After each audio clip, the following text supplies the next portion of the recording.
From people who harvest giant blocks of marble, to master Lego builders, to people who can make babies cry in movies, there are a lot of fascinating and unexpected jobs out there. But just because you haven't heard of them doesn't mean you haven't seen their work on the big screen, on your plate, or in your blankets. This cinder block was made to be broken, and it was created by New Rule FX's Ryan Johnson, who specializes in breakaway movie props. His most frequently requested props are these glass bottles. They're made with a thin resin plastic that looks exactly like the real thing, but an actor can break one over their head on camera without getting injured. Some other props include chairs and bricks that can fall apart with just a little pressure, and glass shards that are actually made from rubber.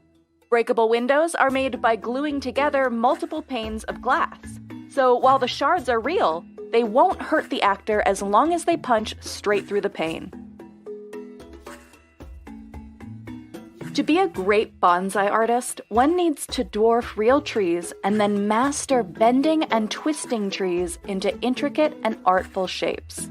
But there's one trait a bonsai tree artist like Chiako Yamamoto needs to master: patience. It takes 3 years for a transplant to create new roots and 5 years for the tree to adapt to any of Yamamoto's changes. According to Yamamoto, this small bonsai took 15 years to finish. And this one here took 25 years to look like this. And while this is an art form, these are living things, so they constantly change and respond to light and water. It's no wonder that one can sell for around 100 million yen, or just under $1 million. Matt Slagle is one of the master model builders behind these massive Lego replicas of major cities. Here's New York, San Francisco, and Las Vegas. The builders used 10 million blocks on Miniland USA, with New York alone using 3 million. And everything there, from a car to the Statue of Liberty, had to be built exactly on a 1:20 scale of its real-life counterpart. And master model builders have to get every tiny detail right, like you can see here in each of San Francisco's painted ladies. Their crowning achievement? The One World Trade Center replica. At 26 feet tall, it stands as the tallest Lego model in the US. More marble has come from the quarries in Carrara, Italy than anywhere else on Earth. The quarries produce 4 million tons per year, and it takes 13,000 people to harvest and extract all that material, including 600 truck drivers who make their way up dangerous roads every single day. To remove the marble, quarriers have to carefully drill 3 holes in a slab, creating 1 vertical line and 2 horizontal lines. These meet in 1 central strategic spot. They then carve it out using a 5mm diamond wire until the marble is fully removed from the mountain. More wires or a chainsaw can then cut these marble blocks down even more. Real truffles are only found underground by a truffle hunter, like James Fever. First, Fever's dog has to sniff out the truffle's location. Then, Fever has to dig each one out by hand. He also needs to sniff it to make sure it's even ripe after picking it. And even if he does get a good one, it can go bad after just 5 days, so they need to be sold quickly. However, a truffle can reap big rewards. An 80-gram truffle can net you $90. While the world's largest white truffle sold for $61,000 in 2014.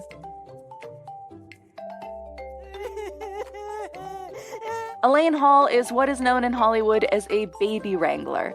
Her job is to make sure that child actors are safe on set and that they give the best performance possible. Hollywood has specific time limits for how long young stars can work, so Hall makes sure her stars nail their takes as quickly as possible. When working on Akeelah and the Bee, she was able to get a baby to hysterically cry on command simply by fake crying herself.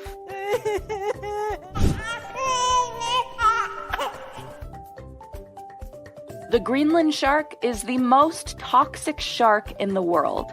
But in Iceland, Gergen Hildebrandsson and his family have been making and selling fermented meat from it for generations. It's a laborious 6-month process to make these sharks edible. The meat is first fermented in cold storage rooms for 6 to 9 weeks. Then it needs to be hung outside for 6 months to dry out, while still retaining the correct texture. While certain food items you see on screen might be fake, a lot of food in movie scenes is real. And for those occasions, productions hire a food stylist like Zoe Hegedus. Her job is to make sure all the food on camera is both appealing to the cameras and edible for the actors. Sometimes that even involves substituting real food with edible look-alike props. For example, when working on the film Midsommar, Hegedus had to make a Scandinavian dish topped with egg yolks. However, the real egg yolks wouldn't hold together on the long, hot shoot days. So instead, she concocted a sphere made of mango and orange juice that looked exactly like a real egg.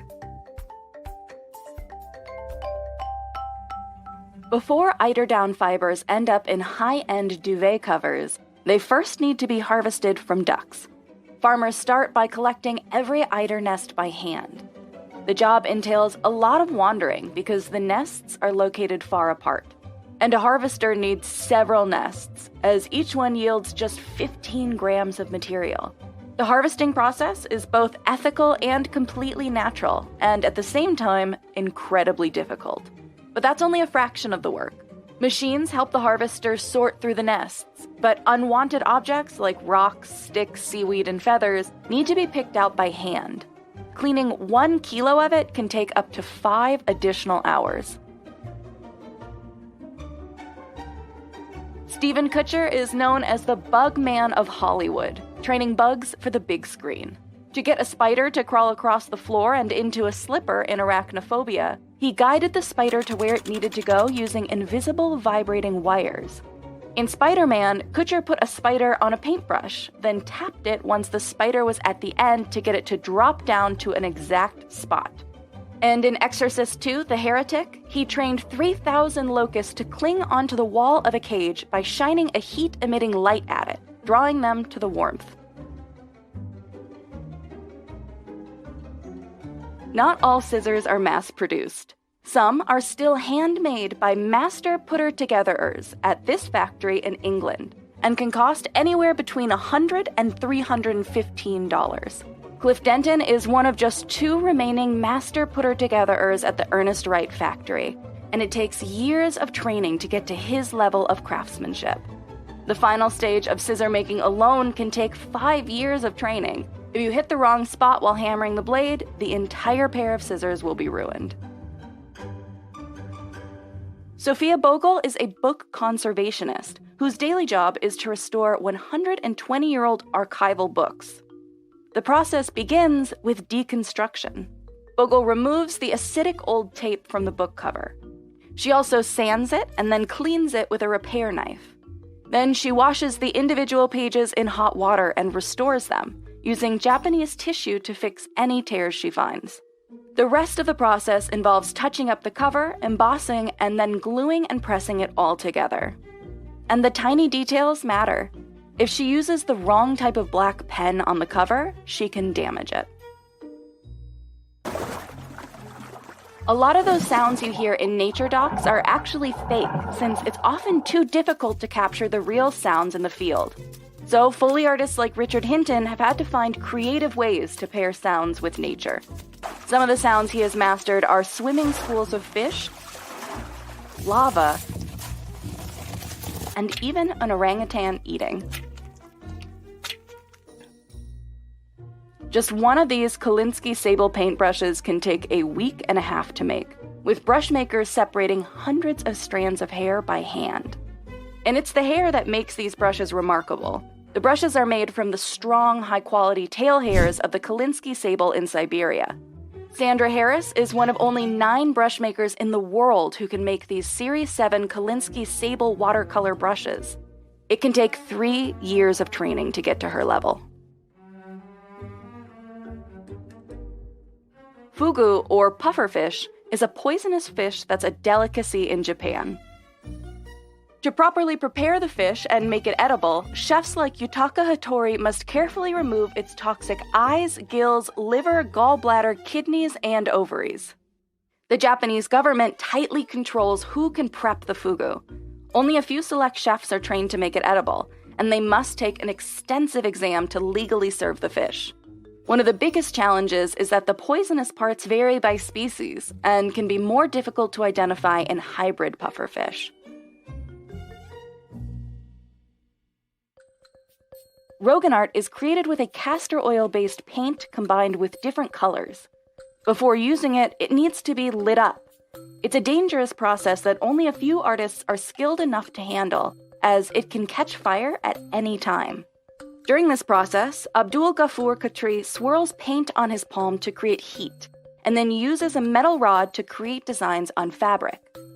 This art form has been in the Khatri family in India for 8 generations, and they are the last family still keeping it alive.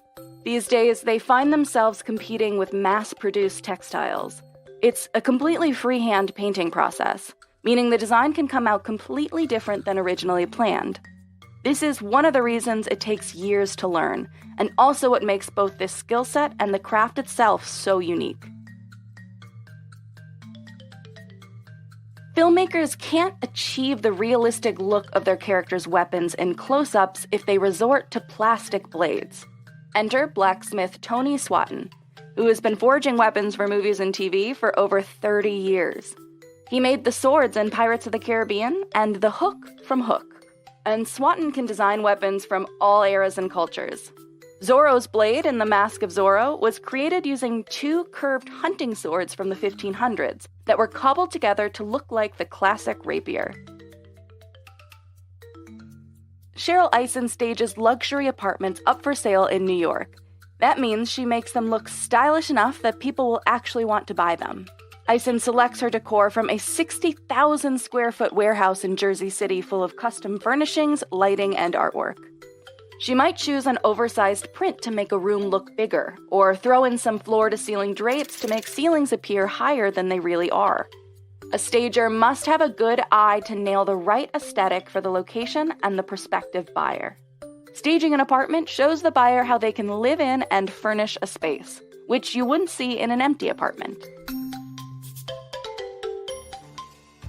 Your favorite video game characters might be created digitally, but somebody still needs to act out all of their motions. Enter Richard Dorton, a creature performer who specializes in all kinds of video game characters. His movements become the base of these characters thanks to motion capture.